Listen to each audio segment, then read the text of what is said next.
Que Deus maravilhoso, né? Nós temos promessas, e Ele é Senhor que cumpre todas as nossas promessas. E louvamos o nome dEle pelo seu amor.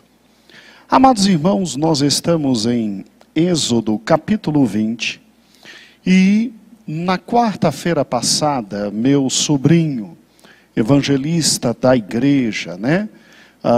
Amado Geuel, ele trabalhou com não matarás.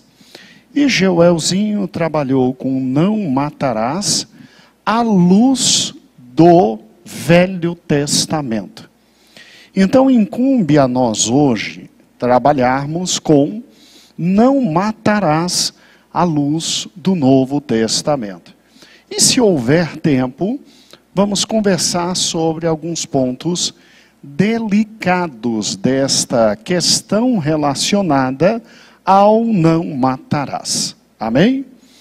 Quando você, obviamente, quarta-feira passada, você estudou sobre o não matarás no Velho Testamento, você viu textos interessantíssimos e que, obviamente, havia por parte de Deus no Velho Testamento toda uma dimensão axiológica, ou seja, valorativa da questão da vida. Você tem que entender isso. A vida é literalmente muito diante de Deus. Quando o Senhor Deus sopra no ser humano e lhe concede o fôlego de vida, compete então somente a ele, Deus, retirar aquilo que ele concedeu, que é o próprio sopro de vida. É por isso que vida e morte estão diante de Deus e estão na presença de Deus. Vida e morte estão diante de Deus e na presença de Deus. E é muito interessante que, obviamente, o próprio Senhor Deus, que diz não matarás, em algumas questões que Ele mesmo predeterminou como fundamentais, Ele mesmo dizia: aqui tem que morrer. Aqui tem que morrer. Eu, Deus, é que estou determinando neste ponto, naquele outro ponto. Aqui eu determino o final da vida deste que infringiu todas estas ordens. E o que nos é interessante é que, então, o mesmo Deus, que literalmente diz não matarás, ele proporciona regras muito interessantes de possibilidade de morte no Antigo Testamento, né? Geuel trabalhou todas estas regras com os irmãos, e veja que desde o Velho Testamento, a noção de justiça, a noção de proporcionalidade, a noção de razoabilidade, já está na palavra de Deus, né? Um dia, um jovem aqui de nossa igreja, eu não me lembro o dia determinado, não vou citar o nome do jovem porque não pedi autorização dele. Mas ele me perguntava, aqueles textos que o Geuel trabalhou, ele perguntava: pastor, por que de noite, se alguém entrasse na minha casa, Deus permitiria que eu matasse? E por que de dia, eu simplesmente vendo que o indivíduo desejava tão somente roubar, por exemplo, um animal, eu não poderia matar? Uai, é extremamente simples. Ele estava tentando interpretar o texto bíblico, Ruth, com a noção de hoje. Ele estava cometendo um erro crasso de anacronismo. O que é anacronismo? É você pegar o texto bíblico, que foi escrito há mais de 2000 anos, e tentar interpretar como hoje. Vamos lá. Na época do Êxodo, em que esse texto foi escrito, que era possível matar o indivíduo que de noite entrasse na sua casa. Irmãos, não tinha luz elétrica. Porque ele ficou assim assustado. Ah, mas de manhã não pode, e à noite pode, por quê? Porque à noite é breu, é escuridão. Você tinha no máximo aquela luz de candeeiro dentro de casa, e que simplesmente, no meio da noite, acabando o óleo, acabava a iluminação dentro de casa. De tal sorte que qualquer um que entrasse na sua casa, era uma escuridão tão grande, Júlia, que você não tinha noção o que ele ia fazer. Se ele ia roubar, se ele ia estuprar sua filha, se ele ia matar você, então te era permitida a legítima defesa, e te era permitida a morte. A morte. E ele tentando interpretar o texto, pensando, poxa, mas era tudo iluminado. Não, iluminado é hoje, que a gente anda na rua e tem poste. Na época em que o texto bíblico foi escrito, era um breu, que ninguém via nada, absolutamente nada. Agora, de dia era diferente, como o Joelzinho explicou. De dia eu tinha condições de longe ver o bandido. E vendo que o bandido vinha contra mim, eu tinha o direito de me defender e matá-lo. Agora, se eu pego o bandido de dia e ele está correndo com um bem pertencente a mim, aí a Bíblia diz que eu não poderia matá-lo. Por quê? Porque aí ele veio só para roubar um pertence. E em razão da proporcionalidade, você não mata quem está levando um pertence. Porque um pertence é patrimônio. O do bandido era a vítima. Olha a questão da proporcionalidade. Você simplesmente tinha o direito de chamar o juiz e ele levava uma boa surra, né? Agora, olha que interessante. São textos que demonstram uma capacidade jurídica imensa na época, de proporcionalidade, de razoabilidade, de inteligência pela qual aquilo estava acontecendo. Por exemplo, o texto que dizia que o filho desobediente podia ser morto. Gente, tinha todo um devido processo legal por trás disso. Os pais tinham que ter muito tempo de desobediência do filho. E tinham que levar aos juízes. E os juízes, junto com o povo, é que decidiam se ele morreria ou não por apedrejamento. Apedrejamento. Então, olha que interessante, né? E, obviamente, todas as regras de forma correta. Tanto é que no Novo Testamento, por exemplo, adultério era punido com morte. Porque a mulher adúltera não foi simplesmente apedrejada.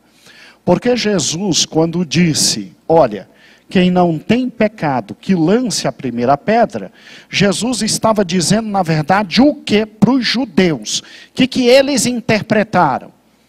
Eles não interpretaram que, ai meu Deus do céu, eu sou pecador, então eu é que tinha que morrer. Não. A interpretação que eles deram foi a legal. Qual foi o pecado que eles cometeram? Só trouxeram a mulher, não trouxeram quem?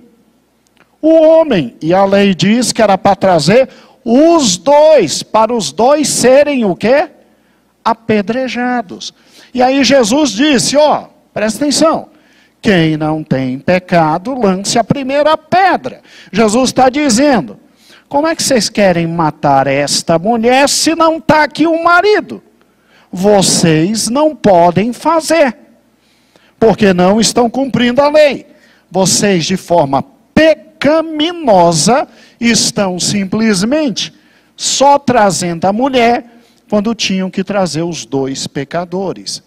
Então veja, que aquilo que parece ser horrível, o Deus do Velho Testamento que pune, que mata, que manda matar. Veja que quando você estuda caso a caso, das ordens determinadas, que o seu povo vivesse à luz das outras legislações que eram terríveis no sentido da morte. E agora chega Jesus Cristo. Quem é Jesus Cristo? É Deus entre nós. Quem é o Senhor Jesus? É aquele que dita a lei a Moisés. Alguns intérpretes dizem que a lei, literalmente no seu conteúdo, 80% dela foi ditado de Deus para com Moisés. E que, obviamente, Moisés teve condições de escrever. Agora, é óbvio que 20% inspiração dada por Deus para que Moisés escrevesse. Irmãos, há alguns que dizem que a lei não foi ditada. Poucos pontos foram ditados. Mas que Deus, aí é o contrário, 80% da lei inspira Moisés. E como Moisés foi criado no palácio e sabia muito bem escrever, entendia muito bem normatização, porque foi criado para ser rei, o que acontece? Moisés escreveu de forma muito tranquila todas as ordenanças da lei. Todas as ordenanças da lei. Agora, é óbvio que Jesus vem, o Messias vem como prometido, e agora no nosso meio está o dono da lei, está o verdadeiro legislador, o dono da lei. E o que é interessante é que ele diz, olha, não vim jogar no lixo a lei, porque a lei é perfeita, a lei é justa, e a lei é boa. Eu vim cumprir, mas não vim jogar no lixo a lei. Só que, infelizmente, a lei, ela tinha sofrido algumas alterações pelos intérpretes da lei. E aí Jesus vem colocar a lei nos seus devidos limites interpretativos. Este é o motivo pelo qual você abrirá comigo agora Mateus capítulo 5, num dos textos mais conhecidos da palavra de Deus. E pegando Mateus capítulo 5, versículo 21, em diante diz assim: ouvistes o que foi dito aos antigos, não matarás, mas qualquer que matar será réu de juízo. Eu, porém, vos digo, que qualquer que, sem motivo, se encolerizar contra seu irmão, será réu de juízo. E qualquer que o chamar de louco, será réu do sinédrio. E qualquer que lhe chamar de raca, réu do fogo do inferno. E aí, ele vem contando dois fatos que nos assustam. Portanto, se você tiver uma oferta a levar ao altar, e se lembrar que teu irmão tem algo contra ti, não vem trazer a oferta não. Deixa ali diante do altar a tua oferta e vai reconciliar-se primeiro com teu irmão. E depois vem e apresenta a tua oferta. Concilia-te primeiro com teu adversário, enquanto ainda estás no caminho, para que não aconteça que o teu adversário te entregue ao juiz, e o juiz ao oficial, e te encerrem na prisão. Em verdade te digo que de maneira nenhuma sairás dali, enquanto não pagares o último centil. Olha que interessante. Quando Jesus vai confirmar cada um dos 10 mandamentos, e que ele fala da questão do não matarás, ele piora a situação da gente. Porque até Cristo, a interpretação do não matarás é retirar a vida de alguém. E ele, de alguma forma, deixa isso muito patente, porque se Cristo é o dono do Velho Testamento, todas as hipóteses que Joel tratou com você aqui, foram hipóteses colocadas por Cristo. Então, olha que interessante. Até o Novo Testamento, a ideia que se tinha é que não matarás é literalmente a ação humana de retirar a vida de outrem. Só que com Cristo, o nível sobe de uma forma muito radical. Jesus diz de forma muito clara, no versículo 21, não matarás, mas qualquer que matar será réu de juízo.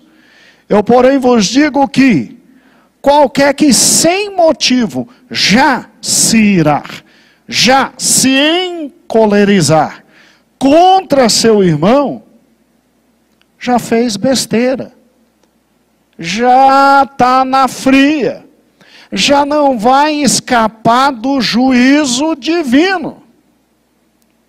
Espera aí, pastor, o que Jesus está dizendo aqui? Eu quero que você leia agora comigo um slide que eu preparei, do livro 10 Mandamentos, do teólogo Kevin Young. Ele é Kevin de Young, né? Ele é um holandês, de uma linha de raciocínio muito profunda. E eu quero que você olhe para o que está escrito aqui agora. Estando em casa, fixe seu olhar no smartphone. Vamos devagar. O 6º mandamento não proíbe apenas os atos violentos como o assassinato. E até esse momento histórico, a gente acreditava que não matarás eram tão somente estes atos violentos. Ok? Mas toda violência emocional, intencional, do coração. Volta para mim, depois a gente volta no slide. Davi? Como assim? Por que será que a Bíblia diz, irai-vos e não pequeis? Não deixe o sol se pôr sobre sua ira. Porque irar-se, encolerizar-se, é o primeiro dos passos para assassinar meu irmão, minha irmã, minha esposa, meu esposo, meu filho, meu amigo,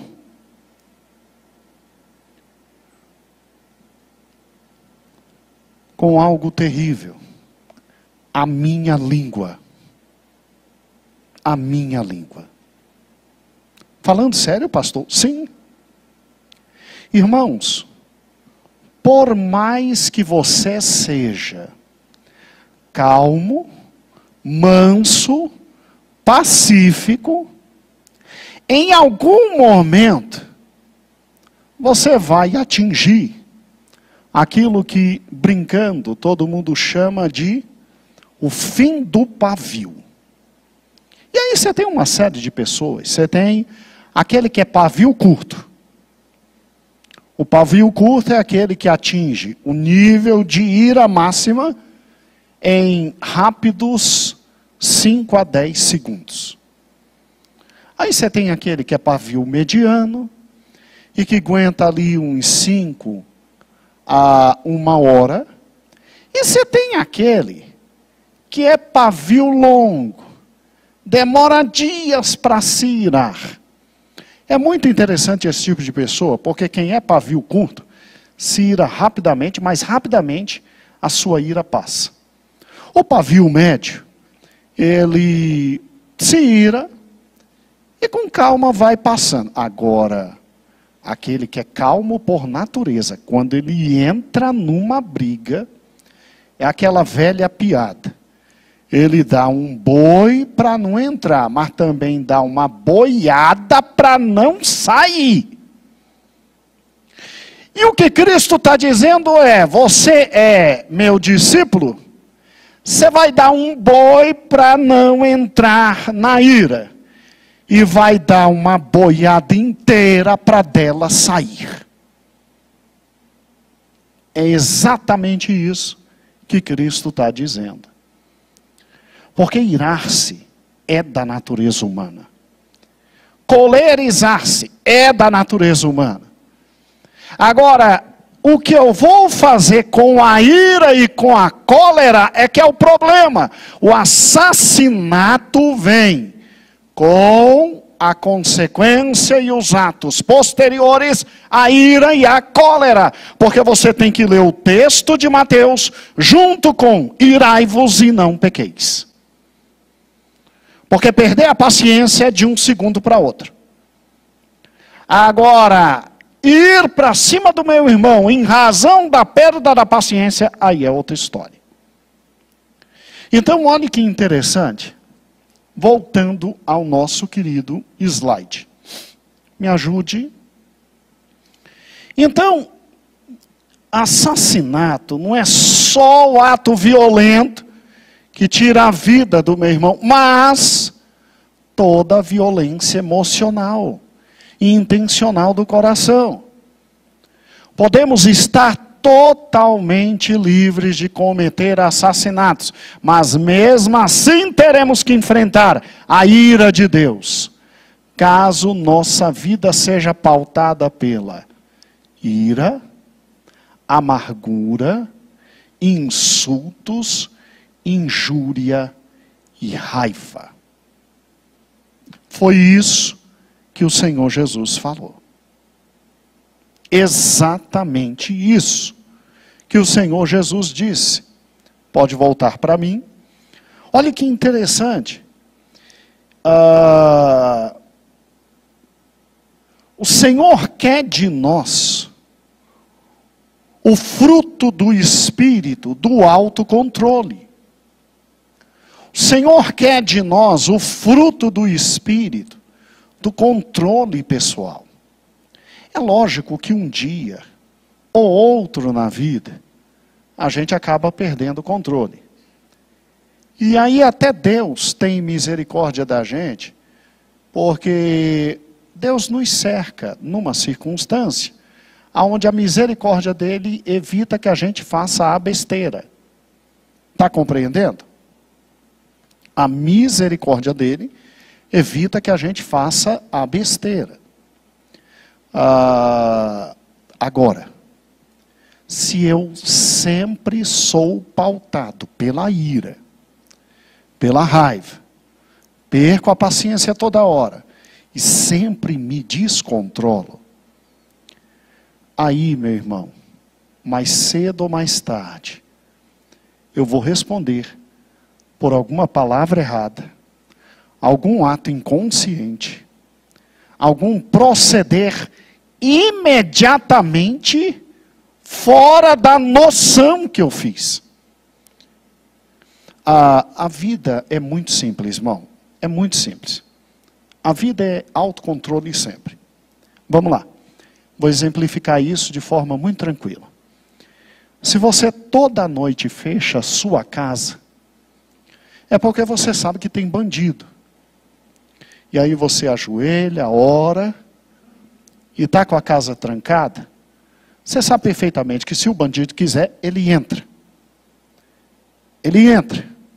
Porque bandido é bandido. Mas você trancou e você orou. E aí o anjo do Senhor está contigo. Ele não vai entrar, ele não vai te atingir. Compreendeu? Só que há dias que você chega tão cansado, tão acabado, tão arrebentado. Isso já aconteceu comigo e deve ter acontecido com você. Dorme porta aberta, dorme portão aberto, dorme tudo aberto. E no outro dia você diz assim: obrigado, Jesus, porque você sabe quem te protegeu. Agora, se todo dia você deixa o portão aberto, fique tranquilo que um dia vai acordar sem nem a cama. E se os bandidos tiverem misericórdia, te deixam pelo menos dormindo no chão. Assim é a questão da raiva, da ira. Todos nós estamos sujeitos a momentos em que a cabeça esquenta. Mas se você sempre se controla, exercendo o fruto do espírito do autocontrole, você evita problemas sérios com qualquer um. E no dia que você perder a cabeça e passar dos limites, fique tranquilo. Deus é tão misericordioso que Ele estará contigo e na situação Ele vai te proteger. Olha que interessante. É muito interessante isso. Se você então entende o que Cristo está falando, Cristo aqui está falando: olha, não cai na ira, e não cai na consequência da ira. E aí, interpretando Mateus 5 com irai-vos e não pequeis, é lógico que o meu irmão pode me provocar raiva e a ira, mas eu não vou cair na consequência da ira. Por quê? Porque a consequência da ira é o assassinato. É o assassinato. Olha que interessante. Abra comigo, por gentileza, Tiago, capítulo 3. Tiago, capítulo 3. Se você pensar comigo, até Cristo, o assassinato era aquele ato de violência física. Após Cristo, o assassinato continua sendo o ato de violência física, mas também o ato de violência emocional. E como é que você traz violência emocional? Aí Cristo diz, quando você com sua voz arrebenta a vida do teu irmão. O chama de louco, raca, o humilha. Tem o desejo de quebrá-lo por intermédio de violência emocional. E isso em decorrência de quê? De ira. Olha Tiago, irmão de Jesus, falando sobre a questão da nossa língua. Versículo 4 diz assim: vede também, vamos começar do versículo 1, estamos com tempo, dá para ler. Então, Tiago, capítulo 3, versículo 1. Meus irmãos, muitos de vós não sejam mestres, sabendo que receberemos mais duro juízo. Porque todos tropeçamos em muitas coisas. Se porém alguém não tropeça em palavra, tal varão é perfeito e poderoso para refrear todo o corpo. Ora, nós, pomos freios na boca de cavalos, para que nos obedeçam e conseguimos dirigir todo o seu corpo. Vede também as naus, ou seja, navios, né? Que sendo tão grandes e levadas de impetuosos ventos, se viram como um bem pequeno leme, para onde quer a vontade daquele que as governa. Ó que fantástico! Assim também a língua é um pequeno membro e gloria-se de grandes coisas. Vede quão grande bosque um pequeno fogo incendeia. Está vendo a cena de morte aqui? Está vendo a cena de morte? Fogo dentro de uma floresta é morte. E isso ele leva para a língua. Olha o próximo versículo, o 6. A língua também é um fogo, como um mundo de iniquidade. A língua está posta entre os membros e contamina todo o corpo e inflama o curso da natureza e é inflamada pelo inferno. Porque toda a natureza, tanto bestas feras como ave, tanto os répteis como animais do mar, se amansa e foi domada pela natureza humana, mas nenhum homem pode domar a língua. Língua a gente controla. Por isso que ela fica entre os dentes. É um mal que não pode refrear. Está cheia de peçonha mortal. Com ela bendizemos a Deus e Pai, e com ela amaldiçoamos os homens, feitos à semelhança de Deus. De uma mesma boca procede bênção e maldição. Meus irmãos, não convém que se faça assim. Porventura deita uma mesma fonte, manancial com águas doces e águas amargosas? Meu irmão, pode também figueira produzir azeitona, ou videira figos? Assim que tampouco pode uma fonte dar água salgada e doce. Olha que interessante. Na medida em que Cristo nos fala agora da violência moral, essa violência moral, ela é exercida sim, por intermédio do nosso falar. E é óbvio que, se Tiago diz, meu amigo, é o ser mais incontrolável, é a língua. Agora dá para entender, porque o versículo, o capítulo 3 de Tiago, termina Tiago ensinando como controlar a vida. Dobre os joelhos e peça a Deus sabedoria. Clame por sabedoria. E clamando por sabedoria, Deus vai lhe dar. É o que está aqui no versículo 13. Pode clamar. Ele concede. E aí eu e você vamos sim saber o momento certo de abrir e de fechar a boca. E nós vamos ter a capacidade de deixar de ser seres dúbeis.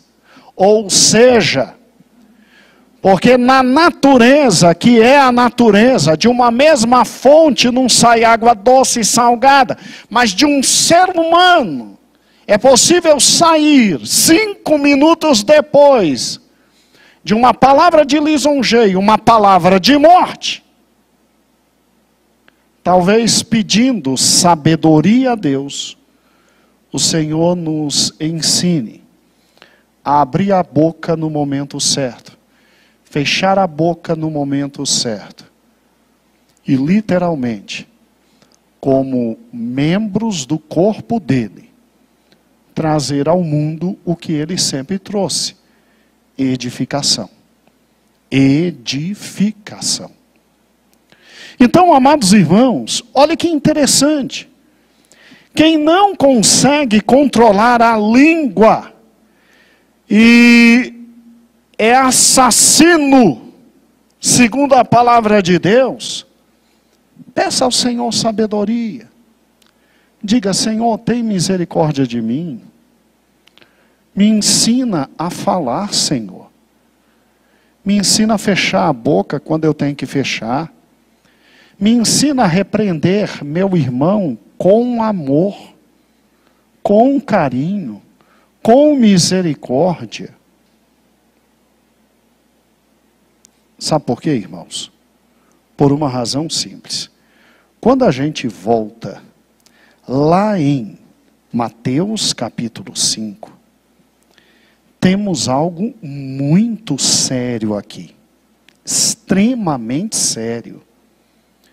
Nós temos um Deus que simplesmente rejeita qualquer ato de adoração.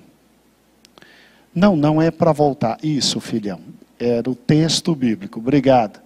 Nós temos um Deus que rejeita qualquer ato de adoração a Ele. Qualquer ato de louvor a Ele. E qualquer ato de santificação. Se eu e você estamos cometendo assassinato moral. É simples. O Senhor diz aqui: olha, entenda uma coisa. Se você for trazer tua oferta, na época de Cristo, oferta tinha o mesmo sentido de hoje. Você tem que tomar cuidado, meu amor, ao interpretar a palavra de Deus, por causa dos anacronismos. Se você for pensar no texto bíblico como oferta, aquele momento em que se passa na igreja a salva, para você colocar ali uma contribuição financeira, então você está cometendo um dos maiores erros de interpretação. Irmãos, oferta aqui na época de Cristo era literalmente aquilo que estava onde? Em Levítico. Eram ramalhetes de cereais, eram ovelhas, vacas, era o vinho. Ou seja, o judeu tinha que 3 vezes ao ano, com certeza, estar na presença do Senhor em Jerusalém, trazendo suas ofertas. No mínimo. E tinha oferta que era levada para quê? Gratidão. Então, por exemplo, a oferta das primícias. Inclusive amanhã, no nosso comentário da Semana Escatológica, vai ter um comentário lindo, relacionando a festa das primícias com o arrebatamento da igreja. Você está acompanhando toda a Semana Escatológica? Para ir aquecendo os motores para domingo de manhã? Tá uma delícia, hein? Então nós paramos a leitura bíblica diária para a semana escatológica. E escute, meu irmão, olha que interessante. Quando você tirava, vou falar só de uma das ofertas, que não dá tempo. Quando você tirava as primícias e que trazia, imediatamente o Senhor dizia: olha, está santificada toda a colheita restante. E o judeu vinha trazendo até Jerusalém aquele primeiro feixe de cereais. E era uma alegria muito grande. Jesus está dizendo o seguinte: eu não aceito sua oferta. Se você está com problemas sérios com teu irmão, vai antes, se reconcilia, para depois trazer sua oferta. Você já imaginou o que é o pobre do judeu? Simplesmente ouvir Jesus nessa época e dizer: peraí, eu vim 186 quilômetros, lá da Galileia para cá, para a Judeia, trazendo meus feixes. E eu tenho que deixar que voltar lá e pedir perdão para o meu vizinho que eu estou brigado e falando mal dele, para todo mundo. E aí é que você vai receber minhas ofertas? Rapaz, o judeu que ouviu isso disse assim: ah, vá catar latinha, meu amigo. Você é quem para falar isso? Tadinhos, eles não sabiam que ali estava o próprio Deus que recebia todas as, o quê? Ofertas. Não tem comunhão com Deus se eu ando matando o meu irmão. Não tem comunhão com o Senhor se eu ando através de minha língua assassinando o meu irmão. Porque não matarás começa já no momento da ira que tenho para com o meu irmão.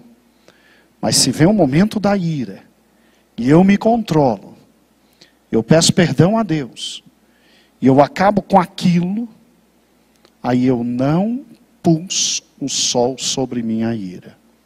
Porque se eu colocar o sol sobre a minha ira, no outro dia aquilo aumenta. E depois aumenta. E depois aumenta. E depois aumenta. E por mais que eu vá falar com meu irmão, eu vou trazer problema. Eu vou trazer problema.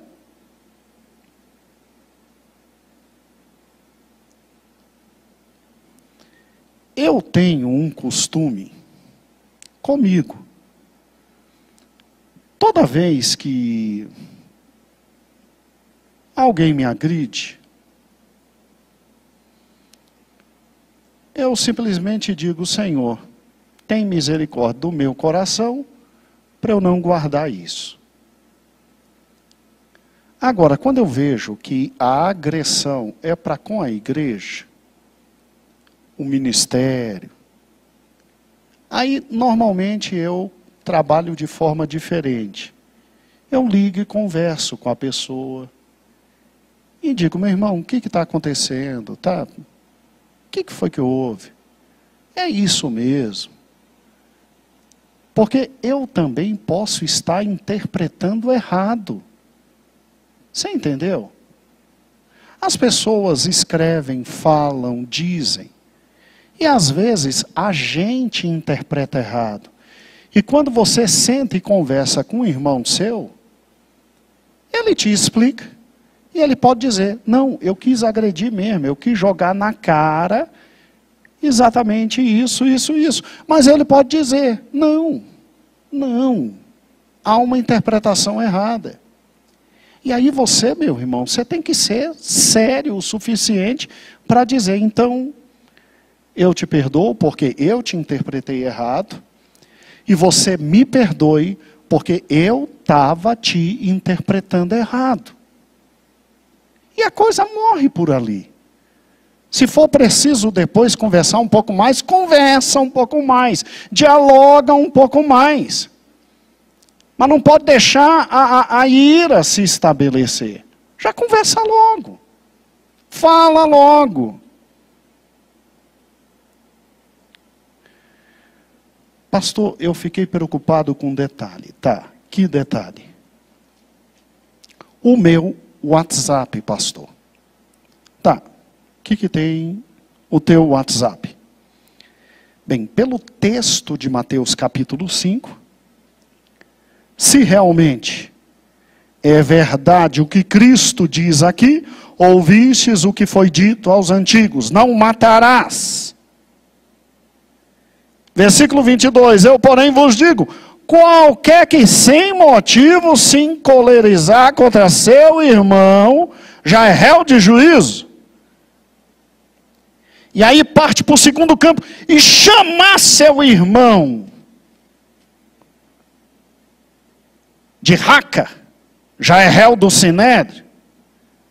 E lhe chamar de louco, é réu do fogo de inferno. Quer dizer, agressão moral. Meu Deus, pastor. Basta o diabo pegar o meu WhatsApp, eu estou condenado.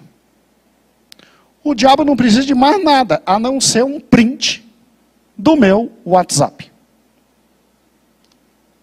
Bem, se eu e você estamos nessa situação de que basta um print do WhatsApp para a gente estar no inferno,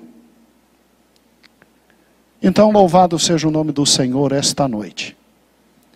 Ele está aqui e Ele ainda perdoa pecados. Ele ainda é Deus misericordioso. E aí eu e você só não estamos no inferno, porque Ele faz com a gente o que fez com Adão. Ao invés de nos matar na hora e exercer juízo na hora, Ele exerce misericórdia para que a palavra dele nos alcance, para que possamos nos arrepender. Então hoje à noite é dia de arrependimento. É dia de misericórdia. É dia que o Senhor nos deu para podermos pedir perdão a Ele. E se maltratamos algum irmão, pedir perdão ao irmão. E não dormir mais com a ira ao nosso lado. Porque é muito sério o não matarás. É extremamente sério o não matarás. E eu quero deixar 3 perguntas para os irmãos, para que a cabeça dos irmãos fique pensando durante toda a semana. Se o não matarás para Cristo chega nesse nível de relacionamento, qual é a posição do crente referente ao aborto? Já pensou nisso? Como eu tenho que me posicionar quanto ao aborto? E um segundo questionamento. E o suicídio? Como é que a gente se posiciona diante do suicídio?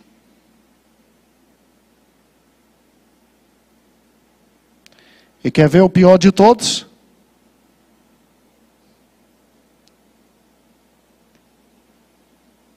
E a eutanásia. Eutanásia é a possibilidade de, vendo meu parente em extremo sofrimento, e vendo ele consciente me pedindo, me ajuda a morrer, eu o ajudo a morrer.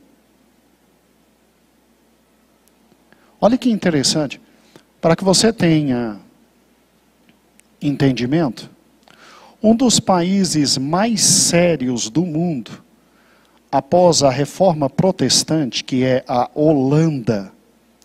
A Holanda, nela, se desenvolveu uma reforma fantástica. Os holandeses eram pastores de primeira linha. De primeira linha. A reforma protestante, quando atingiu a Holanda, criou pastores fantásticos. Mas fantásticos mesmo. E sérios. Sérios. Gente, a Holanda, séculos depois, né, porque já temos mais de 500 anos da reforma protestante, ela foi em 1570 e pouco, né? 1517, me desculpe, 1517, com Martinho Lutero. 500 anos após, a Holanda foi o primeiro país no mundo a ter uma lei possibilitando a eutanásia. E hoje pastores assistem pessoas na eutanásia. Olha que ponto difícil. Olha que ponto delicado. Terrível. De maneira alguma fácil. Pensem sobre isso. Reflitam. E lembrem-se, se só o irar-se sem motivo contra os irmãos já é o início do assassinato. E eu concluo o assassinato quando abro a boca e firo o meu irmão. E estes outros atos.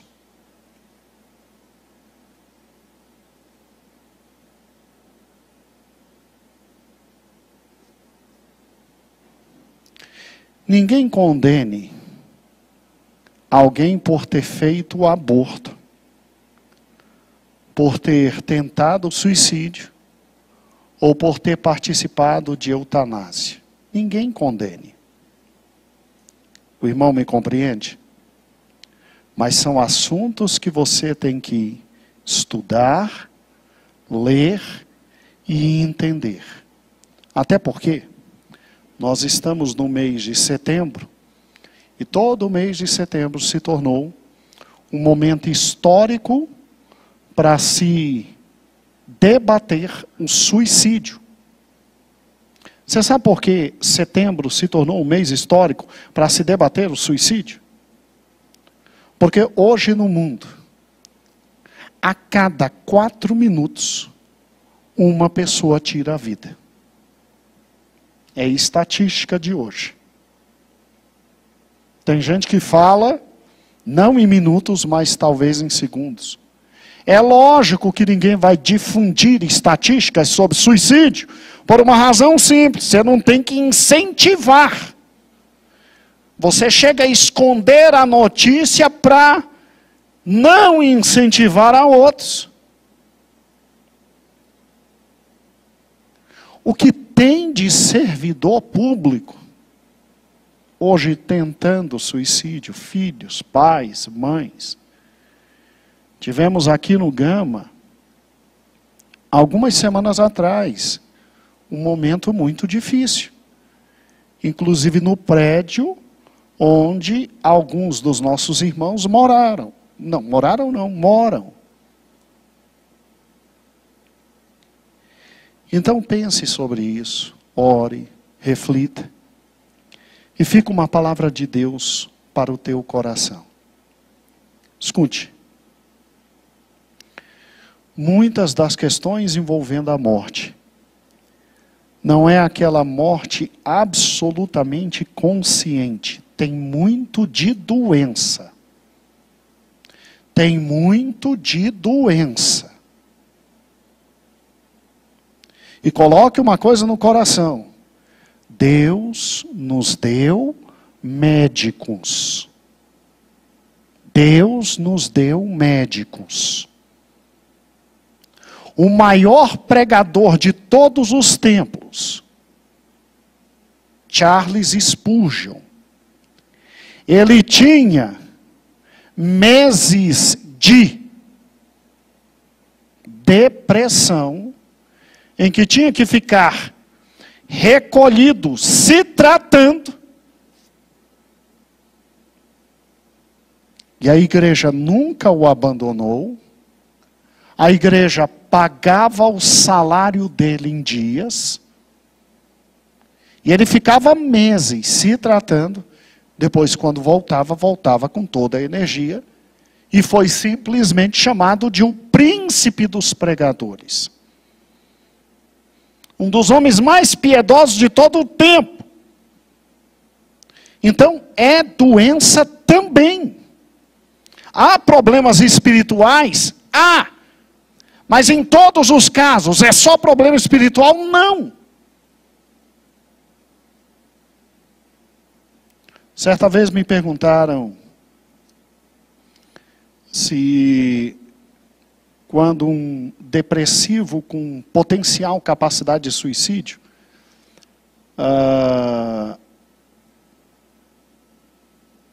se eu era contra o tratamento psiquiátrico. Eu disse assim, porque seria incorreto espiritualmente. Eu disse assim, minha irmã, ela ficou chateada, mas tudo bem. Eu disse, minha irmã, quando a irmã está com dor de barriga severa, que não passa por nada, a irmã, depois de tentar chazinho, etc, a irmã não vai no hospital tomar soro? Na veia? Vou. Se a irmã tiver um problema de visão e não conseguir enxergar nada, e for no oftalmologista, é pecado usar óculos? Não é. Então, minha irmã, o tratamento psiquiátrico não é demoníaco, não.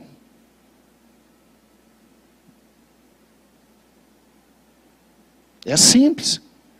Quer dizer que daqui para baixo, daqui para baixo, daqui para baixo, pode ir no médico. Aí daqui para cima não pode ir no médico. Que Deus é esse que deu uma medicina demoníaca daqui para cima e daqui para baixo abençoada?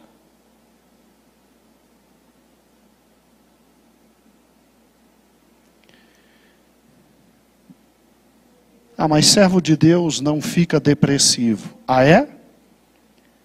Então dá uma olhadinha de vez em quando na vida de Davi, na vida de Moisés, na vida de Elias, na vida dos grandes homens de Deus.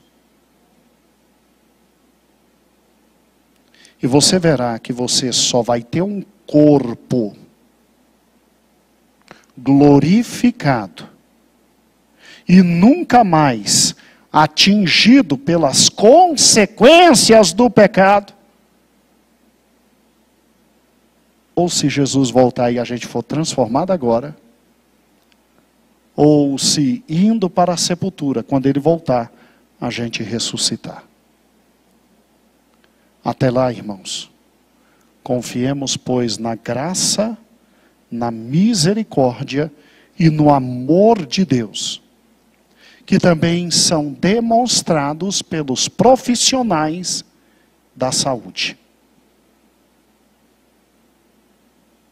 Amém? Então pense um pouquinho depois sobre esses assuntos. Num outro momento comentamos sobre isso. E, espiritualmente, vimos literalmente que as exigências do Senhor são muito sérias. E como é que eu faço então para começar a amar meu irmão que eu não aguento? Pastora Loide já nos ensinou isso em uma das mensagens que ela pregou aqui. Ela ensinou que toda vez que ela não vai com a cara de um irmão, ela começa a orar incessantemente por esse irmão.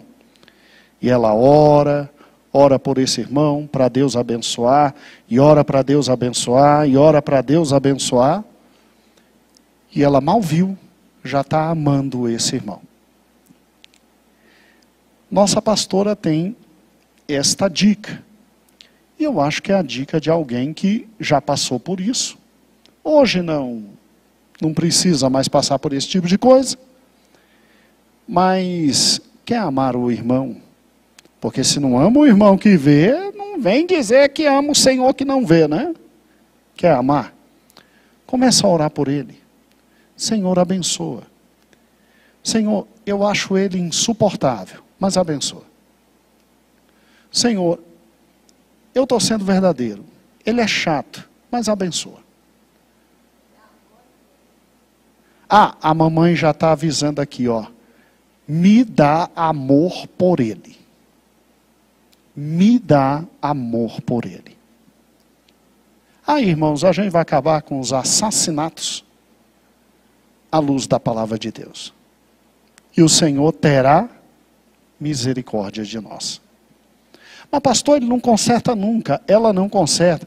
Sim, mas aí é ele com Deus. Quem tem que mudar sou eu, né? Então, peça. Tudo aquilo que a gente pede em oração, o Senhor dá. Não é verdade? O Senhor dá. Então, louvado seja o nome do Senhor Jesus. Não matarás. Louvamos o Senhor pela sua palavra. Senhor meu Deus, muito obrigado pela tua palavra essa noite. Simples, direto, objetivo. Tu falastes ao nosso coração. Ó Senhor, que a tua palavra fique gravada no meu coração, no coração do meu irmão. Senhor, tu nos ama. E é por isso que tu nos quer juntos. A tua palavra diz que um reino dividido não pode prosperar. Talvez, Senhor, talvez estejamos divididos. Mas muda meu coração, muda o coração do meu irmão, transforma nossa alma e nossa vida, dá-nos um coração novo, Senhor. E ajuda-nos a recomeçar. Tem misericórdia de nós. Abençoa-nos, ó Deus.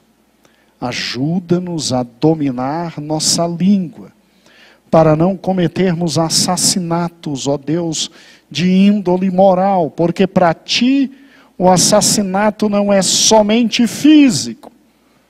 Louvado seja o teu nome, para todos sempre, ó meu Deus.